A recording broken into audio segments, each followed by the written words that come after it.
Hi guys, James at RampantLionReviews again for you today with another beer review. For this one we are going to head over the water to Denmark once again, and we're going to revisit a brewery who you've seen me review a number of things from now, and this is one that I'm really quite looking forward to actually. I tried another German style beer from them a few videos ago, a couple of weeks ago, and was really impressed with it, so I'm very curious to see how they've done with this one. So we're going to go back to Ebeltoft GårdBryggeri, who are from the Jutland Peninsula near Randers and Aarhus, if I'm remembering correctly, and we're going to have a taste of a Doppelbock this time. So this one is called Bock Doppelbock, to give you the Danish word. This guy comes in at 7.7% and it should be a really quite interesting beer. As I was mentioning, I was really impressed with the Helles that these guys produced. I reviewed that for you a little while ago. I'm not sure what the gap will be between these videos when I'm filming them and things like this, but as I've always told you, when it comes to traditional German beer, I love the Helles, I love the Dunkels, and I also love the Doppelbocks as well. So I'm very, very curious to have a go at my first Danish Doppelbock. And as I've always told you, the quality of Danish craft beer is really, really good. The Danes are producing some of the best stuff in the world, in my opinion. So really looking forward to this one. And as always, I hope you guys enjoy my take on this beer. So anyway, as is usual with my reviews then, I'll tell you a little bit about the brewery. If you want to get straight to the tasting, just fast forward. All the usual links are in the description below. That's the brewery website, the link to my other reviews that I've done from Ebeltoft GårdBryggeri before. No doubt there will be some more in the near future. There's all the usual social media. If you want to see more beer reviews, do please consider subscribing to the channel. The whole channel, of course, has a geography-based tagging system, so you can go into the homepage and search for beer based on country, city, state, county, prefecture, whatever it is you're interested in. Do check out the playlist of beers from different countries. There is one there for all the Danish beers that I've reviewed for you. That's constantly being added to, and as always, please do get in touch and let me know some of the other beers and breweries that you guys would like to see me review. It's always great to hear from you guys that are watching the videos, and the support that you show the channel is hugely appreciated. So anyway, to tell you a little bit about Ebeltoft GårdBryggeri. So Ebeltoft GårdBryggeri, as I've mentioned to you before, are based on a farm in Ebeltoft on the Jutland Peninsula, which is quite close to Randers and Aarhus on Mid-Øland, which is the kind of mainland part of Denmark, the little bit that's attached to Germany, of course. But the owner of the brewery is Peder Zacho Hansen, who was originally a mechanical engineer but later decided to become a brewer, and he's actually self-taught in brewing as well. But as the name suggests, the brewery is located on an old farm complex that's been converted. Gård, of course, in Swedish, Danish and Norwegian. I'm not sure about Icelandic, but Gård basically means farm. But these guys can be found just on the edge of the Målsbjerge National Park, actually. But in addition to beer, their brewery also produce cider, bottled water, and Peder's brother Christian is also working with the company importing coffee as well. But the brewery also has a small cafe on site where you can go and drink the beers and enjoy views of the Kattegat as well, which is the sort of sea area between Sweden and Denmark, of course. It's the area that was really famous for the Vikings, of course. If you watch the Vikings TV series about Ragnar Lothbrok and Björn Ironside and Ivar the Boneless and things like that, that's where these guys apparently all used to live. So really, really cool actually, and it's somewhere that I do hope that I can go and visit at some point. I do need to go over into Denmark and explore a little bit more, because all I've really seen is Helsingør and Copenhagen so far. So I need to go over to Mid-Øland and have a little look at Aarhus and places like that. So that's something that I'll definitely do in the fairly near future. Now that I'm earning a wage in Sweden, it's fairly easy to do that. But yeah, that's all you really need to know about the brewery just now. They're a brewery that really have a kind of rising reputation in Denmark, from what I gather. Of course, the Raw Power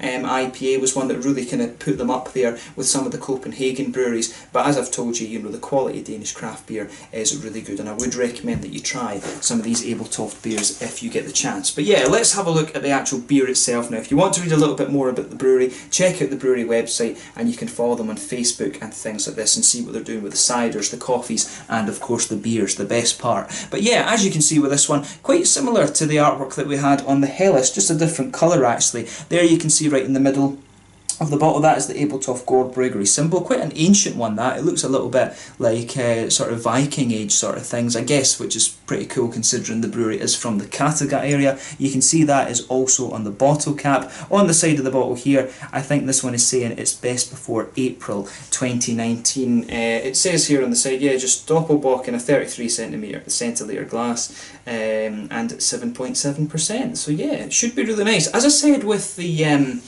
The Helles beer that I had, I do suspect that now they've got a German brewer, because it's quite rare actually for a brewer, that at least a brewer that hasn't trained in Germany, to actually be able to produce those beers as close as that Helles was. That Helles was ridiculously close to what you'd expect to find in Munich. But as you could see, a little bit of a smoky opener on this one, and we'll get it out and into the glass. I'm very curious to see how this Doppelbock turns out. As I've told you on the channel before, when it comes to German traditional beer, I absolutely love Doppelbocks, I love the Dunkel beers, and you know, the Rauch beer, of course, was where my whole love of craft beer started, with the likes of Schlenkerla and things, but I really was impressed with the Helles that these guys did. So hopefully this one follows in the same light. But as you can see with this beer, it's poured a nice dark kind of mahogany colour.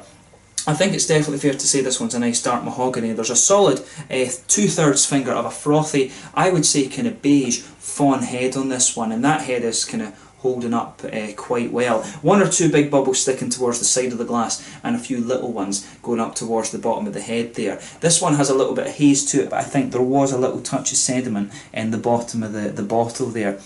And I guess if it's out of date in April of 2019, this one will have been bottled around April of this year. So at this point in time, it's about, you know, 4 months or so old. But that's fine with a Doppelbock. You know, it's 7.7%. It is meant to be more of a malty beer. So yeah, that should be absolutely fine. But if I put my fingers behind the glass, you can see with this one, it is pretty much completely hazy. Even if I put it up to the light, there is a little touch of transparency, but mainly this one is quite hazy. Mainly if you bought this beer in Germany, it would be quite clear. But haziness, you know, it's not such a big deal, I would say.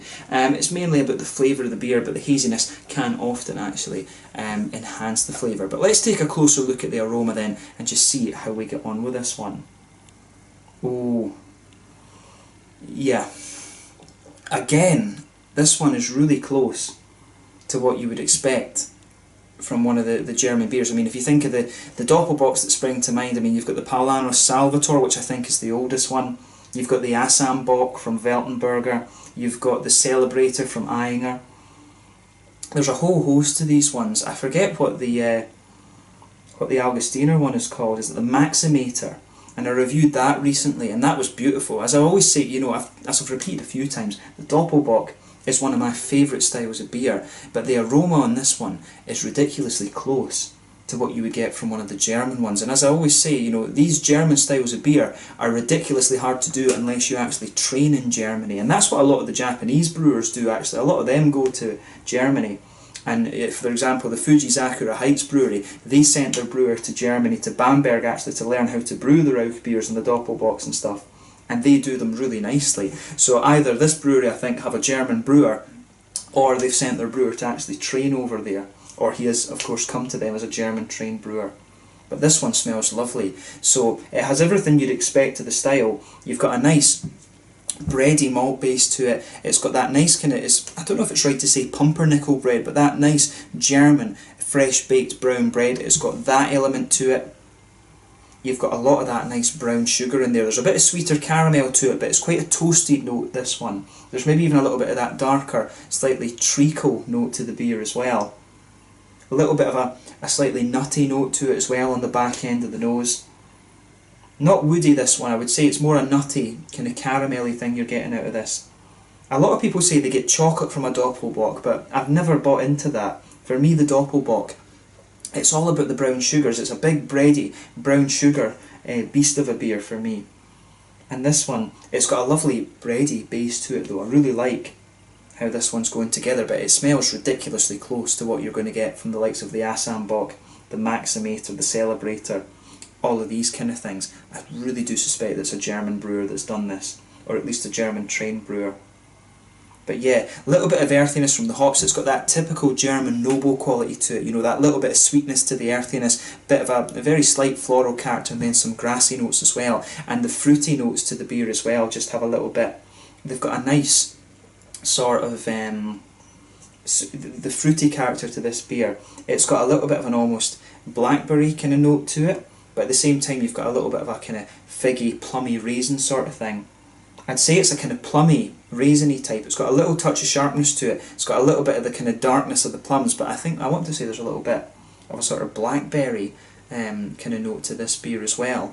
But yeah, it smells absolutely lovely, and like I've repeated a few times, it's ridiculously close to what you get from one of the traditional kind of Bayerische Doppelbocks. So yeah, without further ado then, let's have a go at this one. So this is the Bock Me Doppelbock from Ebeltoft GårdBryggeri, coming in at 7.7%. I think that's maybe a little touch heavy compared to some of the German ones. I think most of the German ones, if memory serves me correctly, are around 7.5, but I think the Celebrator is I'm sure the Celebrator is 7.5, but some of them can be 7.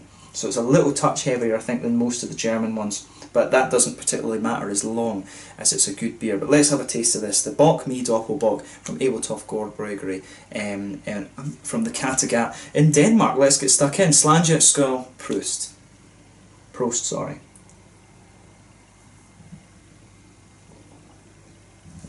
Speaking Dutch for a German style of beer, not a good idea, I guess. But yeah, that's really nice.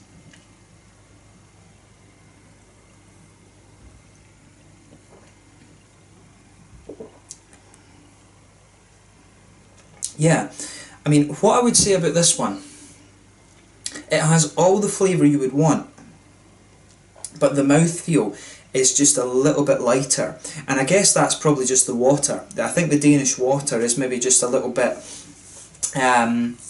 it might just be a little bit, not cleaner, but it might be a little bit just easier in terms of its mouthfeel, if that makes sense. That's one of the things that I've always found when I've been to Germany a lot, the water, even when you're just drinking it, it just feels a little bit thicker, but the Scandinavian water, the Swedish water and the Danish water is just a little bit more kind of minerally and feels a bit lighter. That's the kind of thing I have about this beer. That, I guess, is the giveaway that this isn't a German brewed Doppelbock, if that makes sense. But in terms of the flavour, you cannot fault this beer in the slightest. It's very, very close to what you'd get from some of the Munich Doppelbocks. It's a lovely beer, that. Have a go at this for yourself and see what you think. If you like the style, you will enjoy this beer.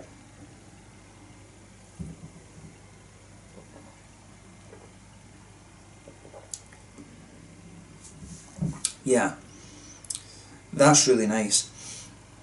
So let's start off with the malt base of this one. So yeah, you've got a nice little bit of a bready quality to this one. As I was mentioning before, you've got that German brown bready malt base to the beer, and that just blankets the middle of your palate. On top of that, you start to get the caramel, and it's quite a toasted caramel, this one. It actually is really kind of infused a little bit with those bready flavours, but right in the middle of the palate, it's just a little bit slightly sweeter. But as you come out from the centre of the palate, it starts to get a little bit more biscuity, and it just kind of merges a little bit with the sort of graininess of the brown bread, if that makes sense.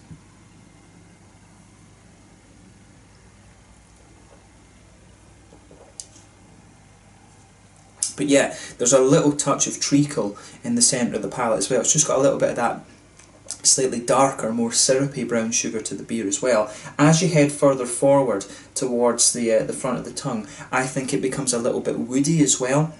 And then as you're going further and further into the aftertaste, there's a little touch of a nutty note coming out of it, but that's quite minimal. It's almost right in the centre of the palate, just towards the front a little bit. But for me, it's mainly a woody note that's coming out as the flavour starts to progress with this beer. But it's, as I say, it's really nicely done. I'll give this one a straight up. It's a big thumbs up from me, this.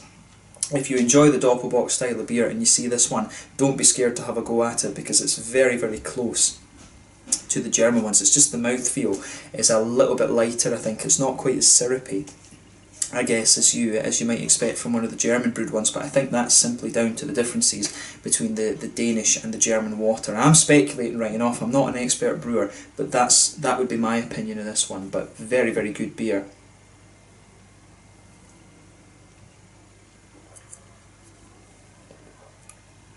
But yeah, it's nice. I certainly wouldn't hesitate to drink that again. I'd love to try this on tap, actually, so when I do make it out to Ebeltoft, I do hope that they've got some of this beer, actually. And that's one of the great things about Denmark. They don't have the monopolies, so you can actually buy beers from the brewery, which is really good. So in terms of the hoppy side of the beer then, back corners of the palate, you've got a little bit of the earthiness there. It kind of spreads forward a little bit, and then it evolves just to be a little bit more of a slightly floral kind of grassy quality. There's a little touch of a floral note at the front corners of the palate, then round the very front curve of the tongue it's got a nice little bit of that grassy note that you expect. But yeah, definitely German noble hops in this one. You can tell straight away from the flavour in this one. It's really nice. I couldn't tell you whether it's Hallertau or Tettnanger right enough, but definitely one of the two I would think.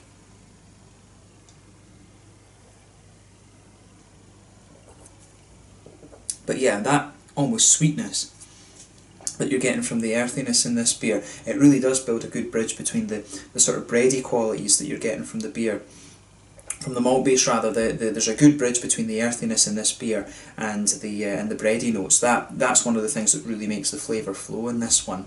But onto the fruity side of things, as I always say, you get that little oily bubble behind the front curve of your tongue where the fruity esters start to come out of the beer.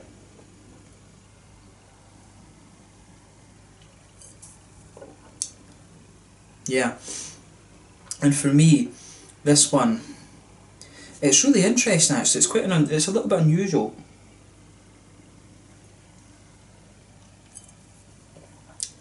Yeah, so it starts off with a little bit of a sharpness there.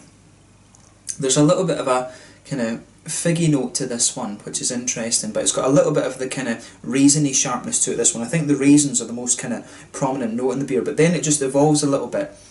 And it becomes almost a little bit medicinal actually, which is quite interesting. But there's a little bit of that, it's almost like a little bit of the brown sugar is kind of pushing its way forward to the front of the tongue there, but it's got a little bit of an almost medicinal red fruity quality to it, this beer. But it starts off with that raisiny sharpness, then just evolves a little bit, and then it becomes a little bit more of a figgy, almost kind of candied red fruit that comes out of this one. But it's really interesting, this beer. I do like this one, and it's cool to see that other countries are starting to get the Doppelbock styles, you know, the Doppelbock style down, because like I say, it is a very difficult one to do unless you're trained in it in Germany or you're a German brewer, of course. But yeah, lovely, lovely beer, this one. If you get the chance to try this one, have a go at it. In terms of the mouthfeel then, I would say this beer is mid-bodied. Like I've said, that's one of the giveaways that this beer isn't brewed in Bavaria. It's just, I think the mouthfeel of this one is a little bit lighter than you'd get from the Bavarian brewed beers.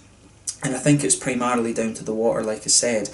So this one, carbonation is very smooth. The mouthfeel is a little bit wetter, I think, than you'd normally get. It's not quite got the same oiliness that you get from the German ones, but there is a little bit of oiliness in there. It's not a it's not a major issue with the beer at all, because the flavour's really good, and that's the main thing. But you've got a lovely malt base to this one. It's quite well balanced. It leans towards the sweeter side of things, but you've got that slightly toasty, roasty quality that you expect to this one. The brown sugars come out of this beer really, really nicely. Nice little bit of hoppy bitterness to this one, but by no means is this beer going to blow your head off in terms of IBUs. I'd say it's around the sort of 30, sort of 25-30 IBU mark, this one, if you're lucky. But yeah, nice smooth hops to this one. The flavours come out really nicely, and you've got a little bit of that juicy fruity quality to the beer as well. But overall, it's an absolutely solid Doppelbock.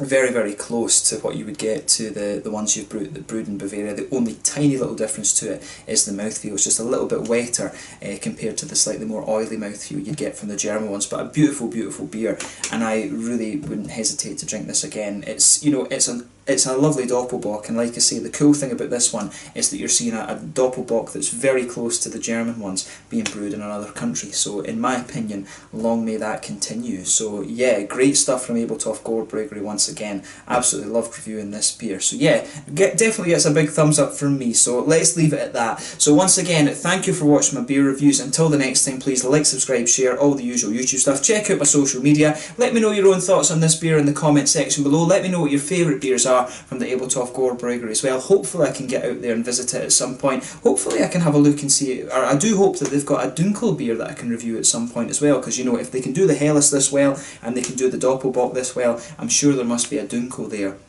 that is pretty solid as well. As I say, the Dunkels and the Doppelbocks are probably my favourite German styles, just behind the Rauch beers, of course. But a lovely, lovely beer. I'll recommend this one to my friend Peter over at the Clueless Drinker, because this is a style that he really loves as well. But thank you again for watching, and I will catch you guys very soon. This was the Bock Me, a Doppelbock at 7.7% from the Ebeltoft GårdBryggeri on the Djursland Peninsula at Kattegat in Denmark. Lovely, lovely stuff. Make sure you go over to Denmark and try some of the beers, because they've got some really great stuff. But I'll get out to Mid-Island soon, and you might see more reviews from the smaller breweries. Until the next time, it's Slans just now, and I will catch you guys very soon. Skål.